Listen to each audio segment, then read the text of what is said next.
So, what are we claiming here today? To put it in a nutshell, namely, that Republic for the United States of America is the lawful civil authority upon the land. And we've claimed that for some time now, but we have even more standing than we had before. We've gone through an Electoral College process. Back in the October-November timeframe, I challenged the several states. In other words, I handed the football off to the states to go through the Electoral College process, that they would choose electors. Those electors would come together and follow the law. And that's exactly what has happened. So it's been an arm's length process for me as the acting president that I was able to step away from that. The executive branch did put publication in a national newspaper about the election, giving public notice.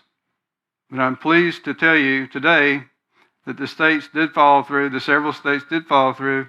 They did their job as prescribed by law, followed the Electoral College process, and so I'm standing here before you today, no longer as acting president, but as president for the Republic for the United States of America.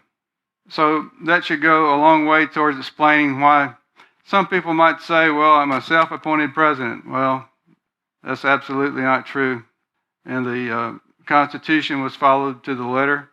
People spoke, and you might ask, well, what right or authority did the people have to do what they did? Well, if you examine your state constitutions, you will notice that your legislators said in those constitutions that you are the sovereigns in that state. In other words, you have not only the right, but the obligation to step up to the plate when you see things are not being done correctly and make changes. So when the people across the nation, if you will, stepped up to the plate way back in November of 2010, the Republic for the United States had its first congressional assembly. Delegates from all the several states came together, and they came up with a document, and they made it clear that we were re-inhabiting the republic that had been lost to us. That was done at that time, and we have documentation to that effect. I'd like to share our documentation with anybody who wants to see it, who has a need to know. Why do you think that you never are able to make any real changes for the better in Washington? It is because that corporation, the corporate U.S., is not yours. It belongs to someone else. It is a corporate government that has been put in place to manage you, not to represent you. That's a key point. How can a corporation represent you? The corporation is under the control of somebody else, and it's there to manage you, not to represent you. So it's not going to be able to do the job of a de jure government. One of the maxims of law, if you will, is that when a de jure stands up, whether it's a de jure grand jury, a de jure government, when it stands up, then the de facto must cease. So what I'm telling you today is that the de jure has stood up. The people across this country came together and did what was necessary to re-inhabit this republic. Now, during the Civil War time frame, President Lincoln and all the fighting that went on, well, the Union was preserved, but the republic was not. Because soon thereafter, in the 1871 time frame, Congress began to pass legislation that was not lawful. And they set up a corporation in Washington. And not only that, they passed legislation that would populate that corporation with persons. Now, in doing so, most of us would think that the South won the war. The North won the war. In many ways, it's not true. If you study your history, you'll find out that after the slaves were released in the South, that there was a system of peonage that came into being, whereby I've seen some cases where a young black man, a landowner, was walking back from doing his business in town and was stopped on the railroad tracks by a constable. And the constable said, "Where's my money, boy?" He said, and of course the answer was, "I don't owe you any money." Eventually, those kinds of things were exposed and dealt with. But I can tell you that's a very terrible time in our history whereby people were exploited. But I'm also sorry to inform you that that system has continued to our day in one form or another. You may not see someone arrested and then forced to work in a coal mine, or arrested and fined and forced to work for some landowner, but you will see people arrested for this and that there was no victim. There was no crime committed, not constitutionally, not lawfully. Arrested and put in prison. Well, you say, well, how can that be profitable? Well, I guess if you're a bank, it could be very profitable to you. Every single one of us in America today, when we're born, and your foot hits the birth certificate, a bond is created. You're actually born into bondage. So part of the restoration process is to educate the American people on exactly what all that means to you and what the Republic means to you in terms of what you can do with us to help fix this. That peonage system, no matter what you want to call it, it's peonage. That peonage system has invaded our judiciary. Our courts are set up for making profit off of people. Imagine that. There's supposed to be blind justice.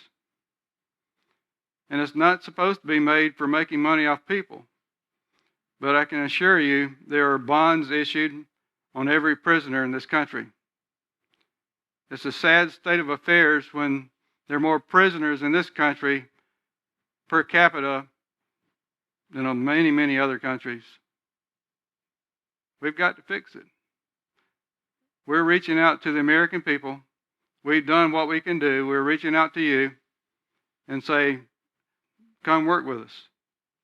Now, we can't really blame the people that are in office for the corporation for doing what they're doing now. I mean, they're doing their jobs.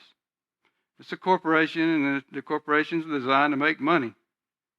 So I really can't fault them. We all inherited this together. The people who set this system up are long dead and gone. But it's up to all of us to work together to change it back the way it can be, so that we have liberty and justice for all. And when I say all, I mean all. Regardless of race, religion, all means all. That was clarified very succinctly in our Utah document where we re-inhabited the Republic. You know, I could even go as far as to thank President Obama for letting the people know that he has a cell phone and a pen, and he can use them. I wish FDR had told the people that in 1933 when they passed the Emergency Banking Relief Act, because at that point in time, they made the American people essentially enemies of the state and gave the president, in essence, the same power as a king. Now, FDR told him that he would not let that act go past his own reign, if you will. But it never was repealed. It hasn't been repealed to this day. So when President Obama, President and CEO of the United States Corporation, tells you he's got a pen and a phone, you better believe what he's saying. Now, when Nancy Pelosi stands up and tells you to your face Now, we got to pass this bill before we can read it. Do you think she might have been communicating something? Why would she say that? She's not a dumb woman. Very smart lady. American people, what's going on? Believe her. And I thank her for saying what she said. I know there's been senators assassinated that, the story was that maybe they committed suicide and they killed their family and they committed suicide. They were just made an example up for standing up against the establishment, the system, and everybody in Washington. The people I'm telling you about, President Obama on down, they have to operate within certain parameters. So if they fail to operate within those parameters, they may be the one being made an example of. For instance, I would say President Lincoln, that President Obama is so fond of, and I am too. I'm sure President Lincoln would have restored the republic had he not been assassinated. But here I stand today. The republic has not been restored, but now it is. And now you've been given full disclosure. The people across America has been given full disclosure on the work that people behind the scenes have done, not in secrecy, in plain sight, and not without opposition. Plenty of opposition.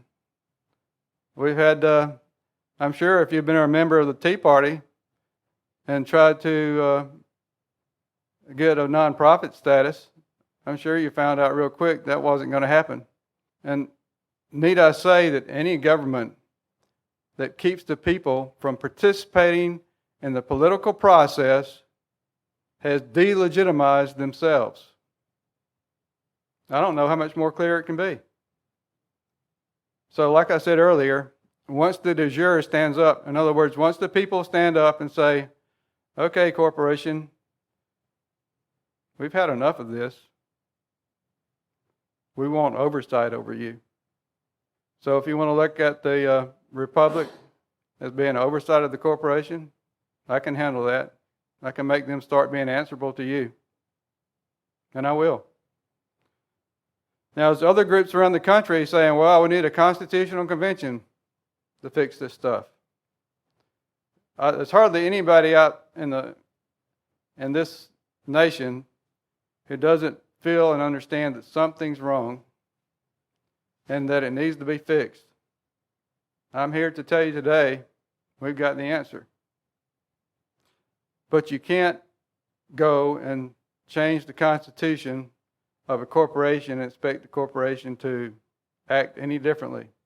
It will be the same party bosses making the changes back behind the scenes for their own benefit and to make profit off the backs of the people as they've continued to do.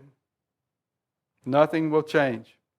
The only thing that's going to bring change is the republic for the United States of America that has been stood up in your midst.